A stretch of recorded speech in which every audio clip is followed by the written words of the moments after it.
What's squawkas? Welcome to episode 3 of the Pokemon Sun and Moon anime review. Today we're going to be reviewing episode 3 of this brand new series. Well, it's not really new, but in my opinion, it's still new because we're still... Anyways, if you guys are excited, make sure you guys leave a like. Your support is greatly appreciated. Don't forget to leave a comment down below as well, letting me know how you felt about this episode. Now, recently, the dubbed versions for Sun and Moon are coming out. I know Disney XD will be starting it up in May, but when I went on YouTube, I actually saw that episode 3, 4, 5, and 6 are already dubbed. So I don't know if they're like, it's probably like in Canada or something, they've already started it. But Disney XD will start dubbing the Sun and Moon anime in May. So I'm really excited. I'm really excited. But anyways, this episode had a lot going on. As well as, you know, some interesting things. So the first scene, we actually get to see Team Rocket arrive in the Alola region. Now, Jesse and James, I've mentioned this in the first episode, like the art style is completely different. It's like a downgrade from the X and Y series. If you guys didn't watch the X and Y series, man, best season ever. Best freaking season ever. But the art style has downgraded a lot, and Jesse and James look absolutely different. Like they look different.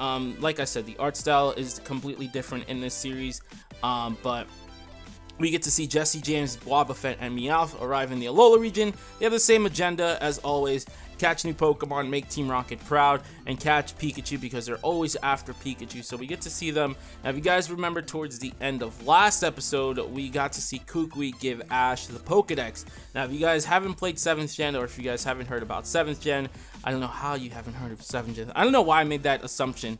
Like, have you guys not heard of 7th Gen? Everyone has heard of 7th Gen, but the Pokedex is actually a Rotom Dex, and it was actually pretty cool to see Rotom activated inside the Pokedex, and it was cool. It was really cool, like a minute, 2-minute scene. And we get to see Rotom, and I don't know about you guys. I don't know if I feel like I'm the only one that feels this way, but I feel like Rotom is gonna be that annoying character. I don't know why. It was kind of annoying in this episode, to be honest with you.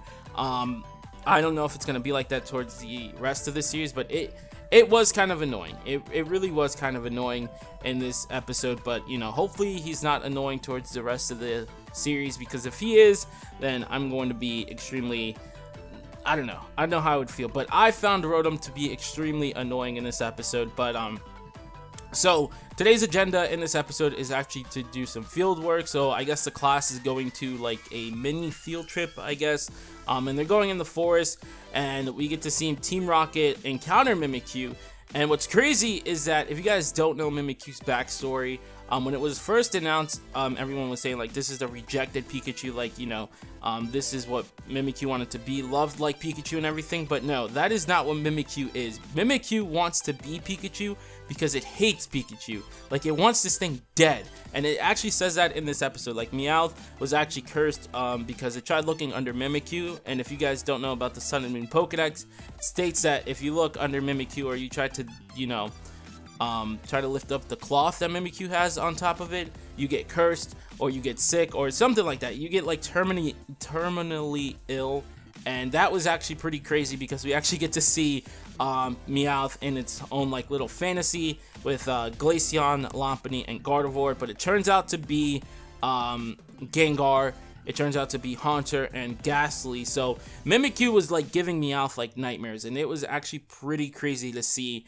Now, towards the middle, close to the end of the episode, we get to see Team Rocket see Ash, and they're like, holy crap, like he's in Alola too. So I'm guessing they had no idea that Ash is in the Alola region, which I found that kind of surprising, because they always follow Ash to the new region. But then again, in the beginning of the episode, Giovanni's like, this is the Alola region, and no mention of Ash or Pikachu. So I'm guessing they really had no idea that Ash was here in the Alola region, because I guess they would assume that Ash is in a region where there's like gyms, Pokemon League and stuff. But if you guys don't know, the Alola region has none of that just yet. It just has trials, and that's it. That is absolutely it. But they were surprised, and you know, they were like, those are his new friends as well. And this is where the gang encounters Mimikyu for the first time. And you know, Ash, being that twerpy kid, wants to catch the Mimikyu, and Mimikyu, like in like a weird psychotic way, turns around and is like, that's a Pikachu. Like, you could tell it was like, you know, thirsting for blood from Pikachu. And then here comes Team Rocket, and then Mimikyu and Pikachu battle for the first time. So this is going to be like a rivalry between Mimikyu and Pikachu throughout the series. You can already tell by this. This is round 1, and I guess round 1 went to Mimikyu if it wasn't for Beware at the end to interrupt. So it looks like Pikachu's going to have a tough time battling Mimikyu, in my opinion, throughout the series, because if round 1 went to Mimikyu, this Pokemon is really strong. But what was really crazy is that Beware interrupted it, like I said.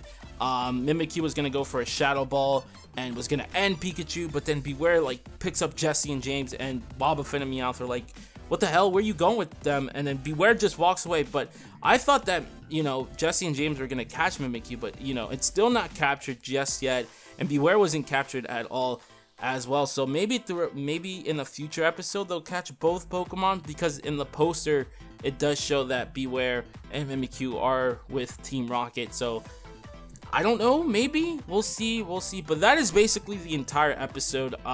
It was just the feel for Rotom.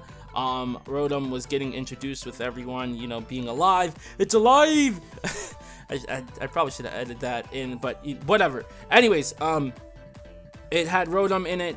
You know, Rotom getting used to everyone for the first time. It's actually pretty cool to see Rotom, but at the same time, I found him kind of annoying in this episode. We got to see Team Rocket for the first time in the series, and it's episode 3, so I'm really excited to see what Pokemon they catch. You guys already know that Mimikyu and Beware will be on the team, but it's a matter of when they will catch them and what other Pokemon are they going to catch. So I'm excited. But that is going to be it for this Sun and Moon anime, and I'm really happy that I kept it short. That's how it's going to be throughout the rest of the series, you guys. Let's say if it's like a jam-packed, exciting episode. Don't expect these reviews to be too long, but that's going to be it for this episode, like I said. Thank you guys so much for watching. If you guys did enjoy, make sure you guys leave a like, because your support is greatly appreciated. This episode was a ton of fun, and I'm really excited that they are dubbing the rest of the Sun and Moon anime, so we can finally catch up with Japan and everything. But yeah, that's it. Episode 4 review is on its way very soon, and we get to see Ash catch his first Alolan Pokemon, so we'll find out what that is next time. Anyways, I've been Nightcrow. I'm gonna fly it here. Squall!